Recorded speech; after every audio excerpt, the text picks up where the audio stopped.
Hello, this is Matt on the Moon Lambo channel. Yesterday I put out a video highlighting something that Ethereum co-founder Vitalik Buterin had to say, which is on your screen right now. It's a tweet which reads as follows.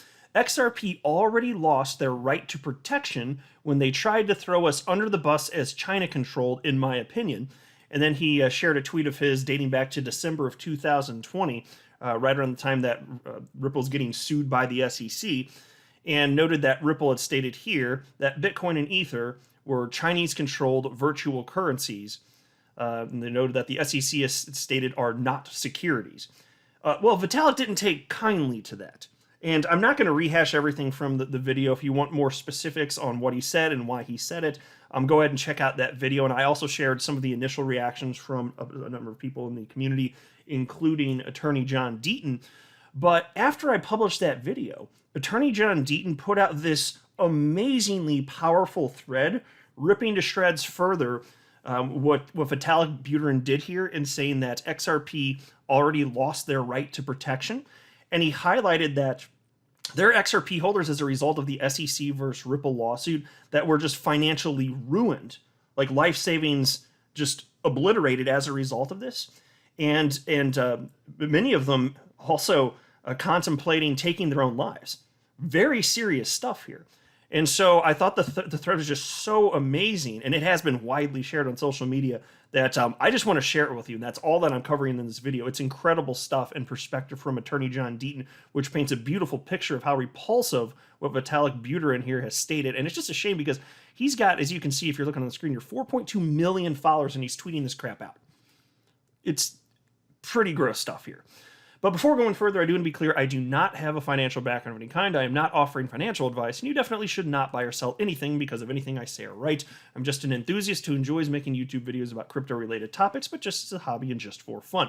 And so attorney John Deaton's thread reads as follows, and he does tag Vitalik Buterin in this, and this begins with the retweet of Vitalik Buterin's, which reads again as follows. XRP already lost their right to protection when they tried to throw us under the bus as China controlled, in my opinion. And John Deaton says, Dear Vitalik Buterin, the more I think about your shameful and disgusting comment, and considering you haven't deleted or clarified it, I realize you didn't misspeak. This was an immature, hateful comment directed at a community of innocent digital asset holders and not Ripple. Many people will not pay your comment much attention. But for those of us who have been exhaustingly fighting tribalism and believe in a multi-chain world of interoperability, your comments are truly demoralizing.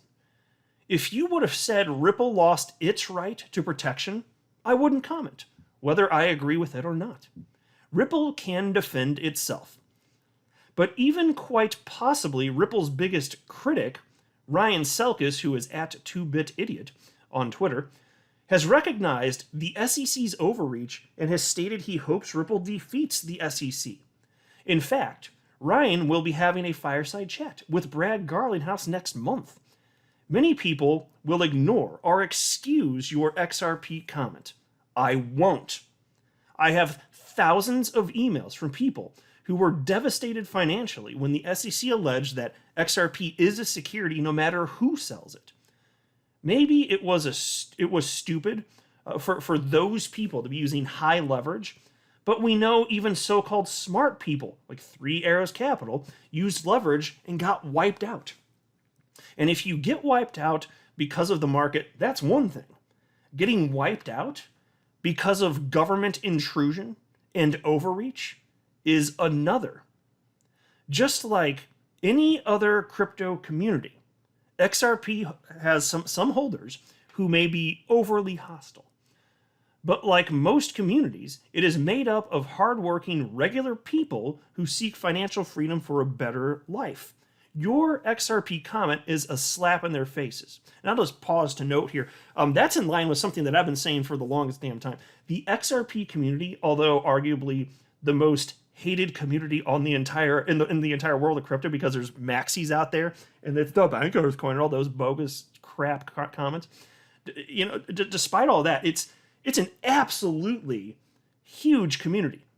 Millions of people have owned XRP over the years, and it's still way less than 1% of humans on the entire planet. But that's a pretty damn big crypto community. Millions of people that have held XRP. So even if not everybody considers themselves part of the community just because they bought XRP, it's big. It's really, really, really big.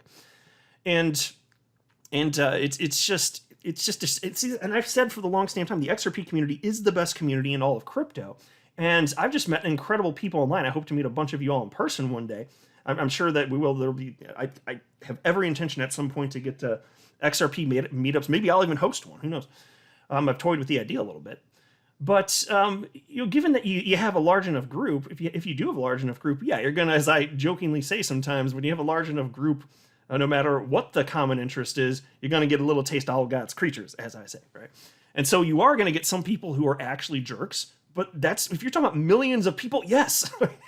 That's a big ass sample size, is it not? So of course. But by and large, it's just a bunch of good people who are trying to better their lives from a financial perspective, right? That's what a lot of it is. And that's nothing but respectable, in my humble opinion. But anyway, Attorney John Deaton continues, and he says, maybe you could read emails. Oh, this is where it gets to some really powerful stuff here. Check this out. Maybe you could read emails from January and February 2021. Some people wrote about suicide.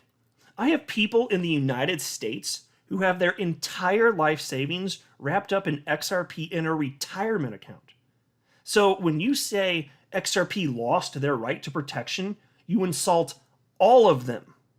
I thought your vision was to help people, but they don't deserve protection because they chose XRP and not ETH? What about ETH holders who also own XRP? Do their assets only deserve half the protection? You would think a founder who's on video saying he chose Switzerland to specifically avoid US regulations from the SEC would have more grace. You would think being on video, describing to perfection your initial coin offering being an illegal securities offering, you would be less judgmental.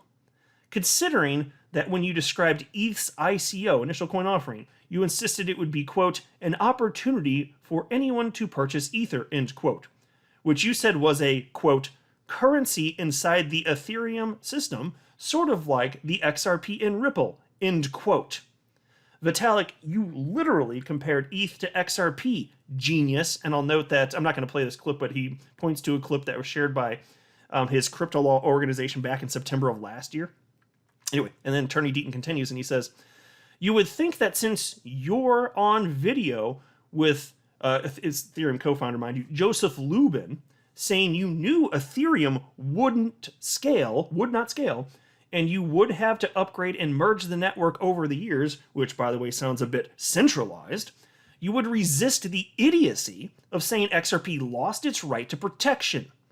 You would think that since your co-founders are on audio describing how to disguise multiple whale purchases of the ICO saying, quote, the SEC is a tough thing, end quote, and that, quote, we do have to be careful, end quote, when talking about the Ethereum IPO, which is also in quotes, initial public offering, you would maybe not take shots at XRP holders. You would think so, since a co-founder said, and here's a quote, we may limit the unit size of a sale just to make it easier to disguise, end quote. And that's for investors who, quote, want some privacy and are planning on investing several million US dollars worth, then you can do that in multiple identities, end quote. And I'm sure a lot of this stuff you guys are aware of to this point if you've been keeping up. But literally, the founders, they were talking about how to disguise sales to evade the detection of government. Like, that's literally what they were doing here. And then he has the gall to say this crap about XRP. It's just disgusting. Anyway, Attorney Deaton continues and says, you would think so because Ethereum won't be requiring a real-world identity for sales of Ether. Quote, we can create a pseudonymous email and identity on purchasing, end quote. That's a quote from them, the founders of Ethereum. And for whales, anyone, quote, planning on investing several million US dollars worth, end quote. And then he's linking to another video here. You would expect less judgment when your ICO's architect, who is Steven Narioff, said that Ethereum's lawyers told him that they had an illegal securities offering. He then said that he, quote, was charged with a very simple thing: raise money and not go to prison, end quote. And then there's a link to a video where he's stating that. This is stuff that's all well documented. John Deaton certainly not making this up. It's all backed. And then he says, you would think you would be less judgmental when all of your co-founders feared going to prison, and Lubin said, quote, we thought it was possible we would land at JFK on a certain day and the FBI would tackle us to the tarmac, end quote. But Joe wasn't the only founder scared of jail, was he? Right? And then he said, finally, the universe expects more grace from you when, 9 days before the Hinman Free Pass, Gary Gensler said, quote, there is a strong legal case, end quote, that Ether is a security. And, quote, they were careful, they were clever, but they still, I think, were a duck and waddles and quacks like a duck, end quote.